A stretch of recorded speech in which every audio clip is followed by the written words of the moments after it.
Thank you, by the way, for all the follows today. If you haven't followed the channel already, do give me a follow. There's been over 455 follows today. That's incredible. Thank you all so much for tuning in. And, well, prepare yourselves for Game 3. It could be another slog match, but I doubt it. I think Game 3 will break the meta a little bit more as we go here into our third match. Brazil A versus Brazil B. And Brazil B coming out in force. They are styling right now versus Brazil A with a 2-0 lead after a very strong showing in the Arabia match. And then a massive slog war on Shallow Web, or Web Shallows, or whatever the hell that last name map was called. But we are now here in our third match, as I said already, twice. Gosh, I'm getting tired, can you tell? And it's going to be Golden Hill. Prepare your eyes for the burn, because it's icy up here, and we'll look away from that. Oh, geez. Talk about burning your retinas out. I don't think I can see properly now, but yeah, thank you very much to Repulsi for the sub. Welcome to the Church of Wallow, man. I guess I'm loving the chat for Repulsi here. Got some hypes in the chat as well. And I love that noise too. It is a beautiful Wallow. It's the best Wallow. The Wallow from the Definitive Edition, which, Definitive Edition, exciting stuff. Going to be out, well, it's going to be made available, I guess, soon in the beta. But anyway, Brazil A here have got to find something. They've got to come back. And we'll see what that comeback is going to look like in this game. We're going to have Fire down here on the west flank for the Brazil A team. He's playing in the blue as the Vikings. In the pocket, we've got Goku in the gray playing as the Aztecs. Second pocket, Alive in the green playing as the Persians. And on the right flank, Riot in the orange playing as the Teutons. So it's Teutons, Persians, Aztecs, and Vikings for Brazil A. And this map is very much like a hybrid map, right? You've got the water, which is fantastic to grush, to take the fish. But you've also got the Golden Hill in the middle, which requires you to have map control to take the gold, the relics, and the stone, because each player only has a very small amount of gold at their starting base. Now, with this lineup for Brazil A, I would say that they're looking to play more towards the center of the map. And by that, I mean, obviously the Viking player is going to show some presence on the water. But your Teuton, your Persian, and your Aztecs are probably more likely to play for the middle. And there's a few different strats you can do on this map. You can have 2 players fight for the water, 2 players fight for the middle. You can have 1 player go for the water just to contest it, and then another player sling 2 of the players in the middle. Or you could have nobody care about the water, and 2 players go to the middle and sling with 2 players. Or alternatively, all 4 players fighting for the middle. Now, when we saw this map earlier yesterday in the tournament with Finland versus China, we saw 2 very different styles. We saw China making a very big play for the water with 2 players, whilst Finland sat back, gave the water away, slung 2 of their players in the center of the map, and just controlled the center, starving China of gold, not giving China an opportunity to get to the middle, and at that point, they'd won the game. So we'll see what the strategies are for these teams, but the team in the north, only 1 proper water sieve, that's the Vikings. That's Brazil A. Brazil B, at the south of the map, you've got in the purple on the left flank, Miguel playing as the Vikings, so he's going to be going for the water. And it just so happens that both of the Viking players are next to each other on the flank, so they'll be keeping each other busy for a while. The pocket player here, Stark in the teal playing as the Aztecs, a civilization that hints at fighting for the center. Aztecs don't have a great navy. The Dogao in the red playing as the Teutons, also looking towards the center. And then on the right flank, you've got Fiege in the yellow playing as the Japanese. And this is the big difference here. You've got the Japanese instead of the Persians on Brazil B. And that means that they are going to be playing 2 players on the water. While Brazil A, they could use their Persian player to go for the water. They could disregard everything and still play all 4 for the water, but I feel like that Persian pick and only having 1 full water sieve might indicate that Brazil A are going to try and contest the center of the map more heavily, while Brazil B will probably try and contest the water more. Now, obviously, holding the water is very valuable because these shallows are the only way to get to the middle of the map by foot. And that means that you can, if you do control the water, kill any units which are on the shallows trying to cross. However, if Brazil A go across quickly, if they go fast, then they can build up in the middle and not have to worry about sending villagers across. They're already going to have the presence there. But obviously, I'm just speculating. I'm giving you guys a sort of a summary of what options and what different player styles might be available on this map. This map is very difficult to play. I did play this map a couple of times in Nations Cup with my team, UKC. And let me tell you, it was a tough one. I was one of the players that had to go for the middle while my teammates grushed. And I think we played the map wrong in retrospect. When we played the map, 3 players grushed, and I was the only one to go for the middle. And I was very quickly overwhelmed in the center. And you've got to find the right balance. It's really important that you find the right balance on this map. So that's the map anyway. And we're going to see FH here coming forward. Now, the Japanese player really kind of tipping the cap here that he wants to go for the water aggression. But FH going to kind of break convention here and actually send 5 villagers towards the center. Dugao also coming up in the center with a barracks. And that seems to be the only movements. So the civilizations from Brazil A in the north, they're kind of hinting at playing for the middle. But it's actually Brazil B with the 2 naval civilizations that are going for the center of the map with their villagers very early on. Now, this map is very difficult to wall. You can't really wall this because of the shallows to prevent your enemies getting onto the center with you. But you can certainly come forward with vills. And this is pretty typical of FH anyway, right? I mean, FH, he went forward last game from the pocket. And he loves to be aggressive. This is going to suit him very nicely. Feudal Age coming in for the first players now, though. I think it was Dugao who went up first. If not, maybe Miguel and Fire. So the Viking players on the left side going at it now.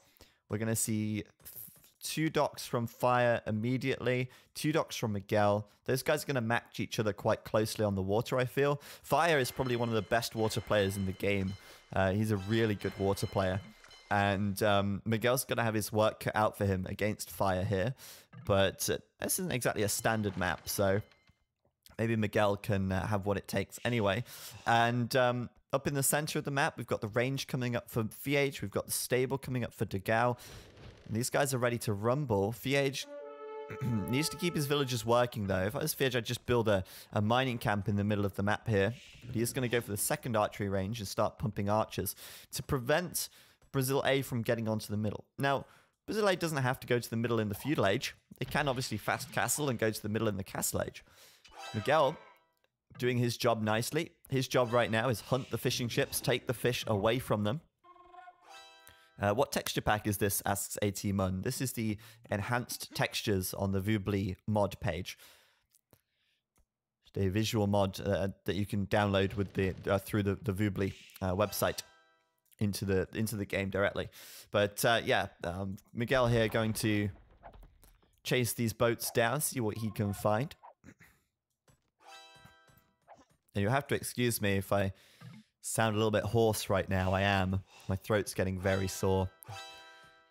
I've been streaming every day for the last like 6 days for about 7 hours each day.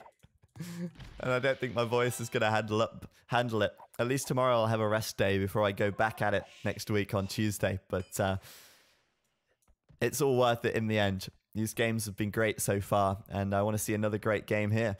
Brazil B, can they get the 3rd point? Can they get match point here? We'll have to wait and see. VH, like I said, this is difficult to wall up. This is very hard to wall, but he's going to go for it. The difficulty is these shallows extend all the way around the right-hand side.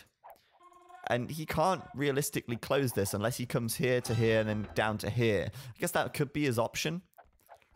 We'll have to wait and see. Fire's over here on the right side with some of his galleys, but Miguel's being such a pain. He's going in for all the fishing ships. That's his main focus right now. He doesn't really want to fight Fire's galleys. He just wants to fight the fish. And that really says to me that Brazil B really want to play for the middle. Market coming up for Fiage now, as he looks like he's... Well, I don't know why he's going for a market, actually. Definitely not for the Castle Age. He doesn't really have any surplus resources either that he needs to sort of fix. So I'm not sure.